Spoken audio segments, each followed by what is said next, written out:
Welcome back, everyone. Ready to explore another fascinating corner of the education world? Always. What are we diving into today? Well, today we're tackling a question that's been making waves, especially in Christian education circles. How can educators bring their faith into the classroom, Make it real, make it work, make it matter. Yeah, exactly. And we're going to get some really cool insights from this article. Oh, cool. Which one? It's called Biblical Integration in Education, Teaching with a Christian Worldview by Sophia Samuels. I think I saw that one. It's pretty recent, right? Yeah, it just came out on Medium on July 30th, though it's right up to date with what educators are thinking about right now. Gotcha. Fresh off the press. Fresh off the press, exactly. And what's really cool is that it's not just theory. Oh, good. The author actually talked to teachers who are putting this into practice, like in real classrooms, which is always so helpful. Yeah, totally. Because anyone can talk about these big ideas, but seeing how they actually play out in the messy reality of a classroom, that's where the real learning happens. 100%.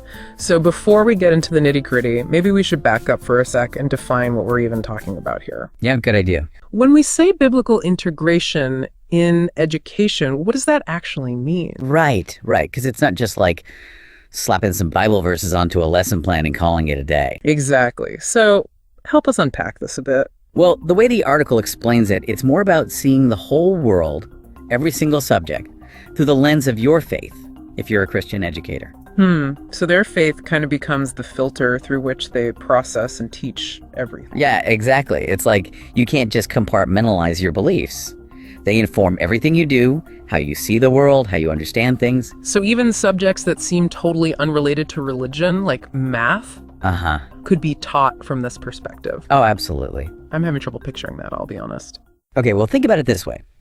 Math, at its core, is all about order, precision, patterns, right? Okay, yeah. Well, the concept can be seen as reflections of God's design in the universe. Yeah. How everything fits together. Oh, I see. So it's not about forcing some random Bible verse into a math problem. Yep. It's more subtle, more about the way you present the material, the examples you use, the connections you make. Exactly. It's like the teacher's faith is kind of woven into the fabric of the lesson, even if it's not explicitly stated. That's interesting. It's almost like a hidden layer of meaning. Yeah, exactly. I like that. And you know what? It's kind of a challenge to our listeners too, right? How so? Well, regardless of your own personal beliefs, whether you're a person of faith or not, it's worth asking yourself, how does your worldview shape the way you approach learning? Oh, that's deep. Right. Like, what assumptions do you bring to the table? What questions are you naturally drawn to? It's something to think about as we go deeper into this whole biblical integration thing. It is, yeah. It makes you realize that everyone's coming at this from a particular perspective, whether they're conscious of it or not. Right, exactly. And that actually leads us to another important piece of this puzzle. Okay, what's that? The challenges and concerns that come up around biblical integration. Because, let's be real, this approach can be kind of controversial, all right? It can. Some people worry that it's going to compromise academic rigor or alienate students who aren't Christian or even feel like they're being preached at. Yeah, those are all valid concerns for sure. Definitely. And the article doesn't shy away from those tough questions. That's good. I hate when articles just pretend there's no downsides. Me too. So how does the author address those potential pitfalls? Well, what stood out to me was the emphasis on critical thinking and open dialogue. Okay, that's good. Like, the author gives this great example of a biology teacher, Mrs. Thompson. She had to teach evolution, which can be a really sensitive topic, especially in a Christian school setting. Oh yeah, that's a minefield. Totally. But instead of avoiding it, she actually leans into it. She presents evolution as one theory among others. And then, get this, she encourages her students to explore all the different perspectives, to weigh the evidence for themselves, and to come to their own conclusions. Wow, she's not shying away from the hard stuff. Nope. And what's cool is that she's not shutting down the scientific discussion, Right. but she's also creating space for students to think about how their faith might inform their understanding of the topic. Yeah, that's a tough balance to strike, but it sounds like she's doing it really well. She is. And what makes her approach so effective is that she's modeling intellectual curiosity and respect for different viewpoints. It's not just about giving them the right answer. Nope, it's about giving them the tool to think for themselves, which is such a valuable skill for any student, no matter what they believe. Absolutely. So we've talked about what biblical integration is and why it matters and some of the challenges that come with it. Right. But now I'm curious about the how. The practical stuff. Exactly. Like if a teacher wants to try this approach in their own classroom, what are some concrete steps they can take?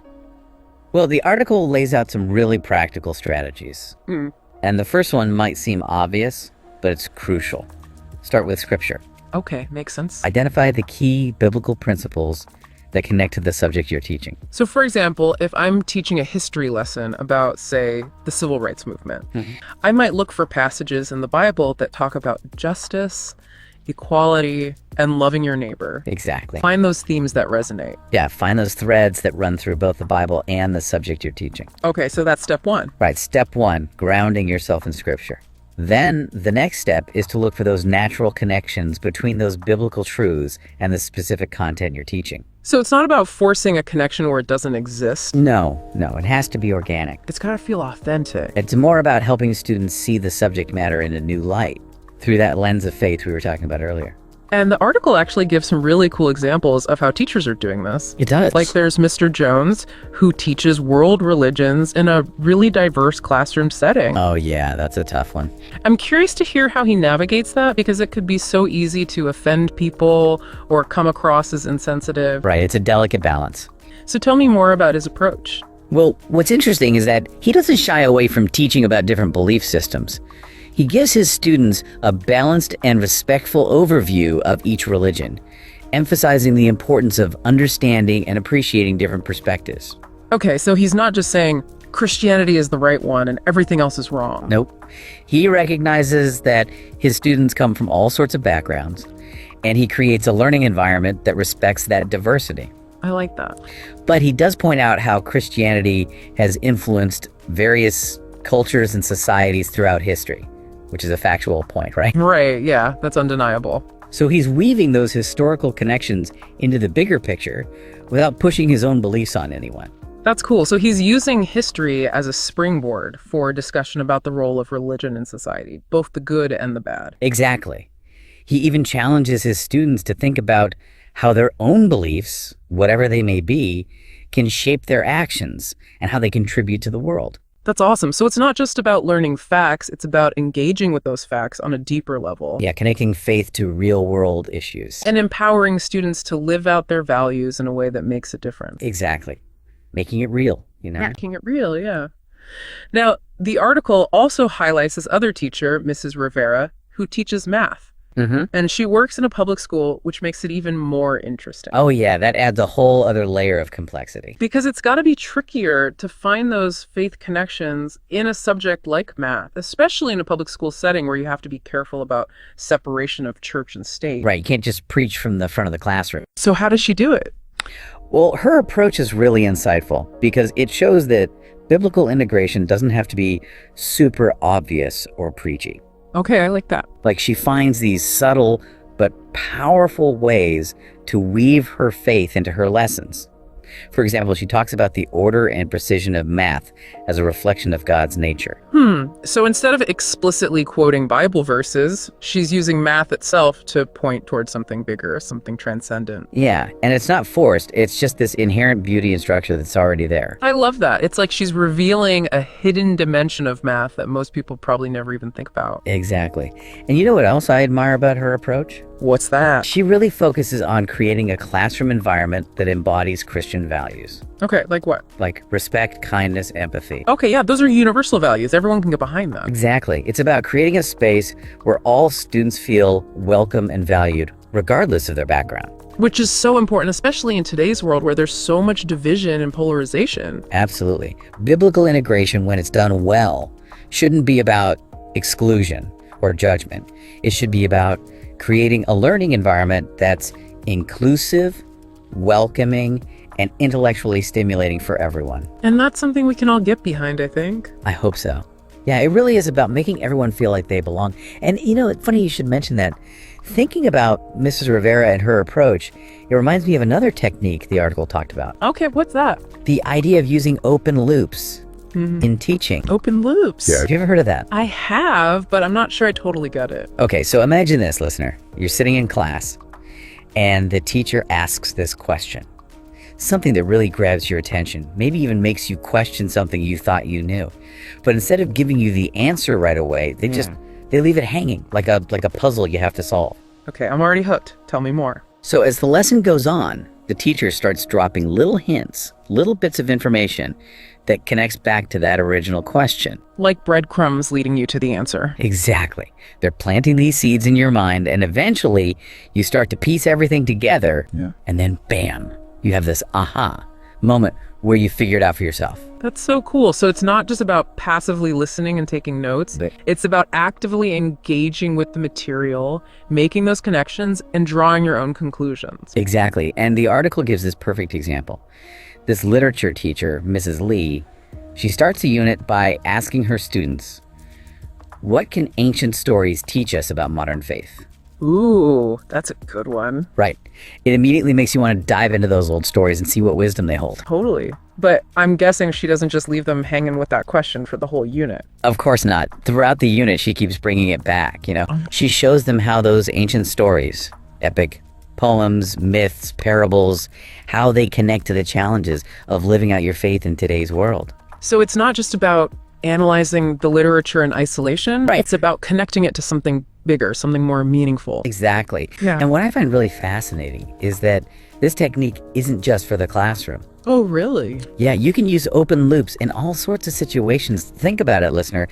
Your work, your hobbies, even your relationships. How so? Well, it's all about sparking that curiosity, keeping people engaged, and ultimately helping them reach a deeper understanding. That's a good point. It's a reminder that learning isn't just about stuffing your head with facts. Right. It's about asking questions, making connections, and being curious about the world around you. Couldn't have said it better myself. And that leads us to the big question, right? What's that? Does all of this actually make a difference in students' lives? The so what factor. Exactly. It's great to talk about theories and approaches, but does this stuff actually translate into real world change? That's the ultimate test, isn't it? It is. And the article actually tackles this head on by sharing this guy, Joshua's story. Okay, what's his story? He's a college student now, looking back on his high school experience. And he talks about how his Christian education, especially his science classes, had a huge impact on his faith. Really? Science classes? Yeah. There was this one physics lesson that really stuck with him. What happened in that lesson? Well, his teacher connected the unchanging nature of God, which can be a tough concept to grasp, right? Yeah, especially for teenagers. Exactly. But the teacher connected that concept to the fundamental principles of physics. Whoa, hold on. How do you do that? Connect something as abstract as God to something as concrete as physics? Well, the teacher used the laws of physics, like gravity, to illustrate the idea that God is constant, unchanging. He even brought in a verse from Hebrews, Jesus Christ is the same yesterday and today and forever. So it wasn't just about memorizing formulas. It was about understanding the deeper meaning behind those concepts. That's awesome. So it was a science lesson, but it was also a faith lesson. Exactly. And Joshua said that connection really stuck with him. Even after he graduated. Yeah, he said it helped him navigate all the new ideas and challenges he faced in college. He realized that his faith wasn't just something he learned in Sunday school. It was something that informed his understanding of the whole world, even the physical world. Wow, that's powerful. It shows you how one well-crafted lesson can have a lasting impact. It really can. It's not just about head knowledge. It's about shaping a student's heart and mind, their whole way of seeing the world. And that can influence their choices, their relationships, everything. Absolutely. And what's fascinating is that this kind of learning isn't just about believing certain things. It's about fostering a deeper, more personal connection between faith and knowledge. So it's not just about knowing that God exists. Right. It's about experiencing that truth in a way that's real and meaningful. Exactly. And when students are encouraged to see those connections, it can transform their understanding of both faith and knowledge. It's like they're seeing the world with new eyes. Yeah. And that can have a ripple effect on their whole lives. It can affect their character, their worldview, their decision-making. Everything. When you start seeing the world through a lens of faith, it changes how you approach everything, your relationships, your ethics, even your career choices. It becomes part of who you are. Exactly. It's not just an add-on, it's integrated into your whole being. Yeah, it's like it becomes the framework through which you interpret everything you encounter and experience in life. Exactly. And, thinking about this whole conversation, it makes me realize that there's a bigger lesson here, something that applies to everyone, even if you're not a Christian or even religious.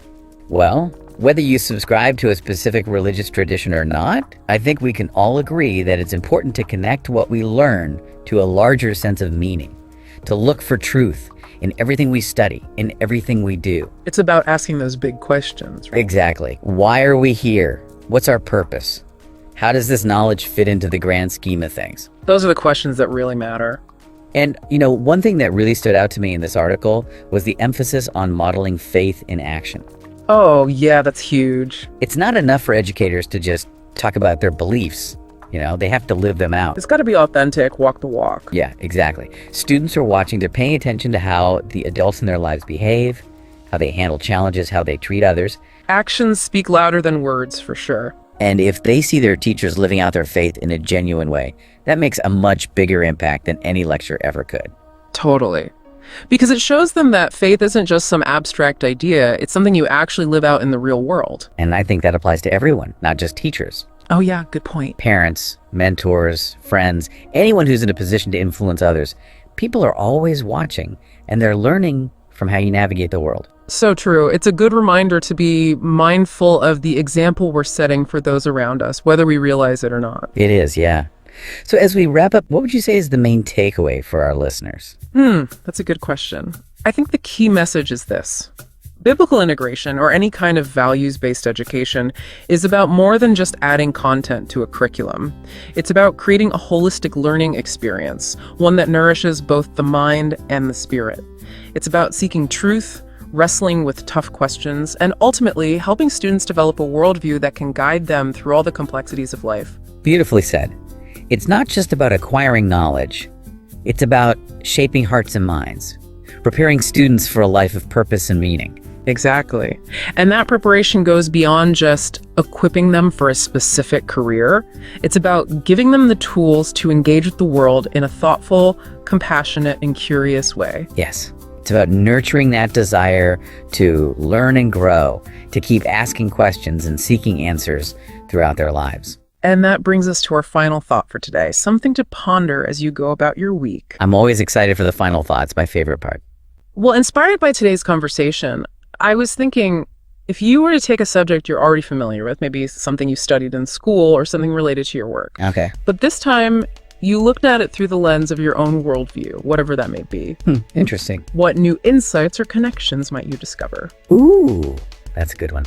It's so easy to get stuck in our routines, Yeah. to just accept things as they are, to not question, to not dig deep. Right, to stay in our comfort zones. But when we challenge ourselves to see things from a different angle, to ask those why questions, that's when the real learning happens. It could be anything, really. A scientific concept, a historical event, a work of art, even a relationship dynamic. But when you bring your whole self to the table, your values, your beliefs, your experiences, that's when things can start to click into place in a whole new way. Exactly. You might rediscover a passion for something you thought you knew everything about. Or maybe you'll uncover a hidden connection that leads you down a whole new path of exploration. The possibilities are endless. But ultimately, it's up to you to take that knowledge and make it your own. To connect the dots, to draw your own conclusions, to keep that spark of curiosity alive. So go out there and explore, listeners. Re-examine the familiar, embrace the unknown. And until next time, see you soon.